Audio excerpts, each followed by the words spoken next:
तो अभी का जो सवाल आपका मिलेगा वो कैसा होगा, भिन्न का, है ना।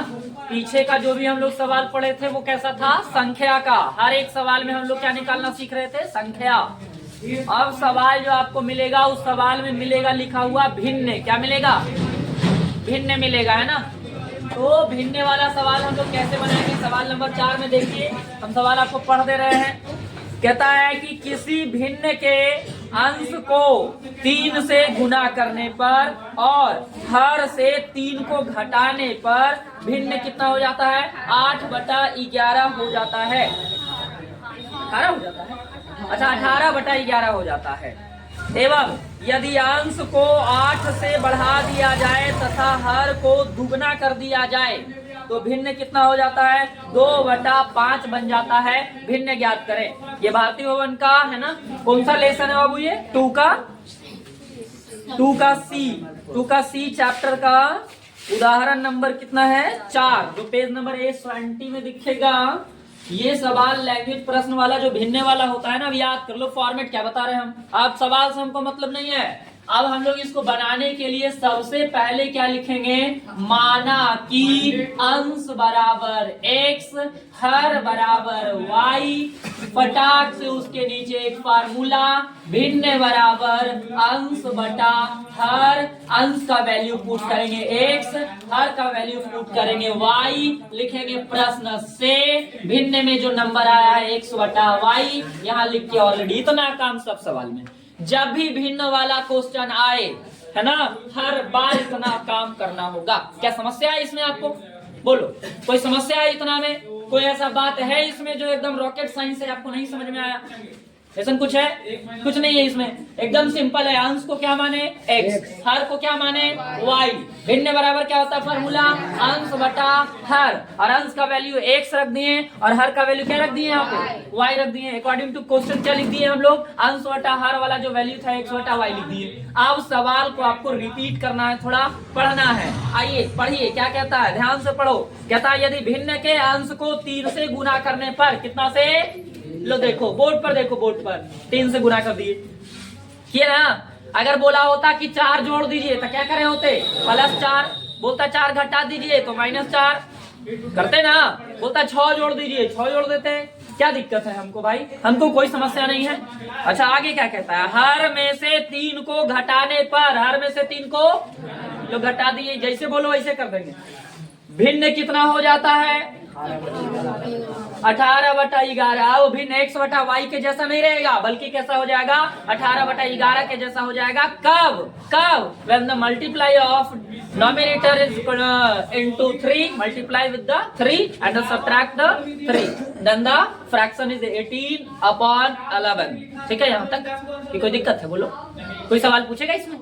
कहाँ कुछ हम नहीं किए, कुछ सब सवाल में लिखा हुआ है कि अंश में 3 से गुना कर दो, हर में 3 घटा दो, तो फ्रैक्शन कितना हो जाता है, 18/11। अब बात है कि इसको तुम कैलकुलेट करो, करना तो आता है ना। अब यहाँ देखो क्या हो जाएगा, फाइनली देखो ये 3 × x है ना, है तो 11 की कितना हो गया, 33x हो गया, गुना करवा दिए।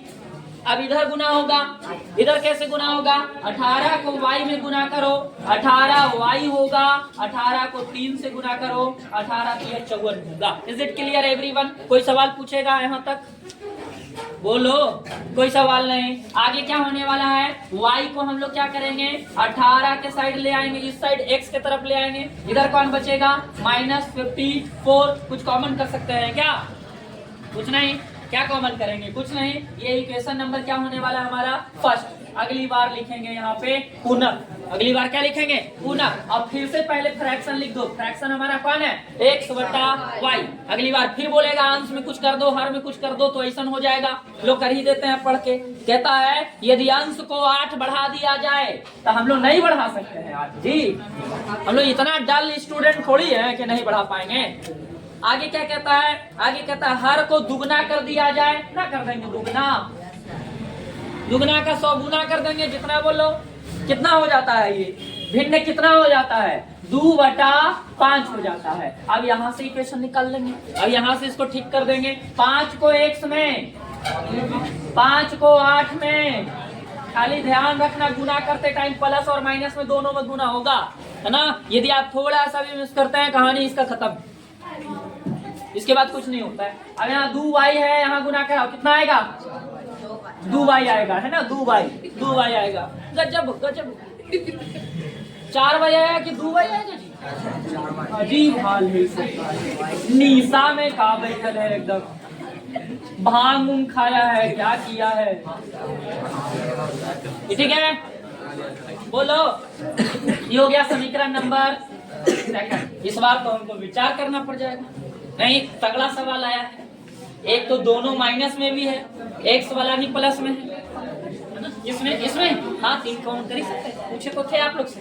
चलिए, अनु का कहना 3 ले ही लीजिए कॉमन, तो कितना हो जाएगा ये? 11x और 3 6 अब बराबर माइनस में काट दो, कितना बार में कटेगा? हैं 28 ना, भागा करवा देते हैं हम। 3 एकम 3, 3 8 24, भागा तुरंत करवा देंगे ना। 11x माइनस 6y बराबर माइनस ई, तभी ठीक हुआ, है ना। अब सुनो, अब ये दोनों को हम लोग को क्या करवाना है? बराबर करवाना है। y का कोफिशिएंट ले लेते हैं, x वाला तो डेंजर है। तो देखो ये 4 है और ये क्या है 6, तो दोनों को 12 बना दें, 12 दोनों को। इसमें 3 से करवा देते हैं तो 4 3 12, और इसमें 2 से करवा देते हैं तो 6 दूनी। अब तुमको अगर ज्यादा कष्ट है तो इसमें 6 से करवाओ, इसमें 4 से करवाओ, एक ही बात है। हम आपको पहले भी समझा चुके थे ये बातें। नहीं, इस बार हम लोग डिफरेंट ही करके देखेंगे। तो हम लोग लिखेंगे कि समीकरण फर्स्ट में कितना से गुना? 3 से। समीकरण जोड़ना पड़ेगा, घटाना पड़ेगा। समीकरण सेकंड में कितना से गुना करेंगे? 2 से। किसी को ये सवाल समझ में नहीं आया, ये लाइन समझ में नहीं आया तो बोलो। x का कोफिशिएंट या y का कोफिशिएंट तुमको बराबर करना पड़ेगा, x का या y का। हम क्या कह रहे हैं वो सुनो। हम कह रहे हैं कि यदि तुम x का समीकरण फर्स्ट में कितना से? 2 से। हाँ, समीकरण फर्स्ट से, हम इसी को फर्स्ट समझ लिए, कोई दिक्कत नहीं, उल्टा कर देंगे, ठीक है।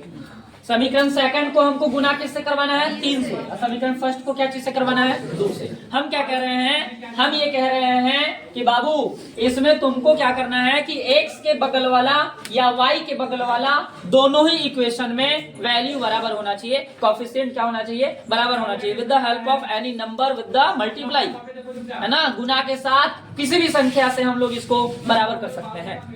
तो पहला तो तरीका है बराबर करने का कि यदि तुम पहले तो तुमको चयन करना है कि x बराबर करना है कि y बराबर करना है, ठीक है। यदि x बराबर करना है तब आपको क्या करना है कि समीकरण फर्स्ट में जो x के बगल में नंबर दिख रहा होगा उसको सेकंड में गुना करवाना होगा, नहीं, और जो सेकंड में x के बगल में नंबर दिख रहा होगा उसको कहाँ करवाने होंगे? फर्स्ट में करवाना होगा ना।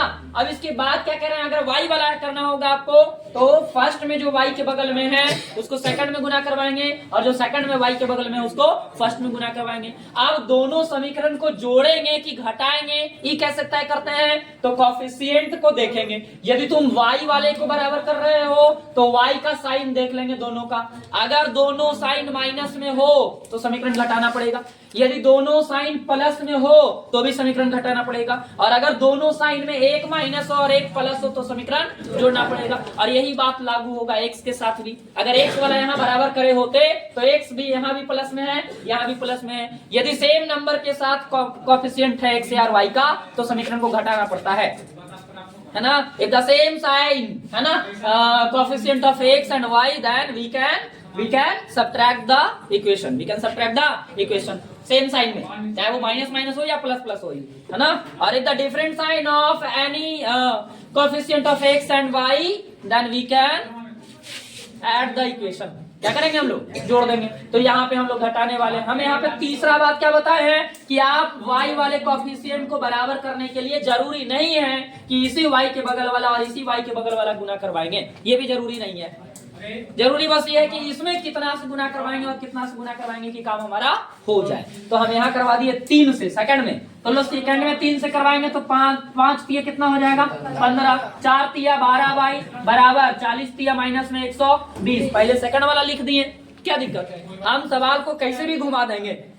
बार बार कह रहे हैं कि हमको रट्टू तोता नहीं बनना है, हमको जैसे भी आए बना देना है सवाल को। ये जरूरी बिल्कुल नहीं है कि पहले फर्स्ट वाला गुना होके लिखाएगा, सेकंड वाला लिखाएगा, क्या दिक्कत है? अब हमारा कहता है समीकरण फर्स्ट में 2 से गुना करवाओ। फर्स्ट में यहाँ है ना, तो 11 दूनी कितना हो गया 22 एक 106 दूनी कितना हो गया 12y आ गया बराबर 18 दूनी कितना हो गया 36। निशान क्या हो जाएगा चेंज, समीकरण घटाना है निशान चेंज। जब भी हम लोग इक्वेशन को घटाते हैं तो निशान क्या हो जाता है चेंज, माइनस वाला प्लस वाला माइनस, इसका तो बेचारा बर्बादे हो जाएगा। बचा ई वाला हमारा 22 और 15 माइनस और प्लस घट जाएगा, 15 प्लस में 22 माइनस में घट जाएगा, एक माइनस एक प्लस क्या करते हैं हम लोग घटा देते हैं। तो 22 में से 15 जाएगा कितना आएगा बताओ, हैं सही ना बोल रहे हो? हाँ क्या कि भरोसा नहीं होता हमको। अब यहाँ 120 है और 36 है, घटाओ 120 है और 36 है, आएगा तो माइनस में, इतना तो हमको आता है। अब तुम लोग बताओ घटा के 120 माइनस 36 84 सही है, 84 सही है। चलो माइनस माइनस क्या हो गया, x का मान निकालो, 84 ऊपर 7, x के बगल वाला नीचे, y के बगल वाला नीचे, या फिर हम लोग मैथमेटिक्स टर्म्स में बोलते हैं कि गुना में है तो भागा में, गुना में है तो अब काट दो, 12 सते x निकाल दिए हम लोग। और जब x निकल जाता खुशी का आनंद लेंगे। अब x निकल गया, अब क्या करेंगे हम लोग, किस में रखने बताओ, फर्स्ट में रखना आसान होगा कि सेकंड में रखना आसान होगा? x का मान 12 है, x का मान 12 सेकंड में ना, यहाँ रखेंगे 11 से मल्टीप्लाई करना होगा। तो समीकरण नंबर कहाँ सेकंड से चलेंगे। सेकंड क्या है हमारे पास 5x माइनस 4y बराबर माइनस 40। कैलकुलेशन तगड़ा होना चाहिए। x का मान रख दिए, कितना हो गया 12। उसके बाद क्या है माइनस में 4y, माइनस में क्या है 4y बराबर में माइनस, गुना तो करना आता होगा ना, 12 पचे 60 माइनस में 4y और इज इक्वल टू क्या हो जाएगा माइनस में क्या 40। क्या करने वाले हैं हम लोग, 4y को इधर लाने वाले हैं, 40 को इधर लाने वाले हैं। एकदम सुंदर दिमाग से हम लोग चलेंगे, ऐसा नहीं है कि एकदम ए ही जाएगा उठ के, ऐसा है नहीं है। इधर क्या आ जाएगा 4y, सब ठीक हो गया, प्लस में भी हो गया। 60 और 40 मेरे हिसाब से होता है 110 बराबर क्या हो गया 4y बराबर क्या होने वाला है 110 बटा में क्या हो गया 4। y का मान क्या होने वाला है, 4 से काटेंगे 110 को तो 25 आ जाएगा। y का मान क्या हो गया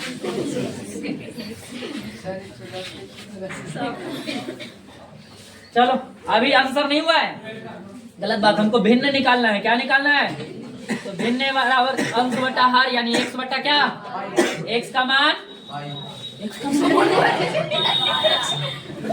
का मान 12, y का मान, तुम लोग ना इतना प्यारा मुखड़ा लेके बैठा है कि बात। चलो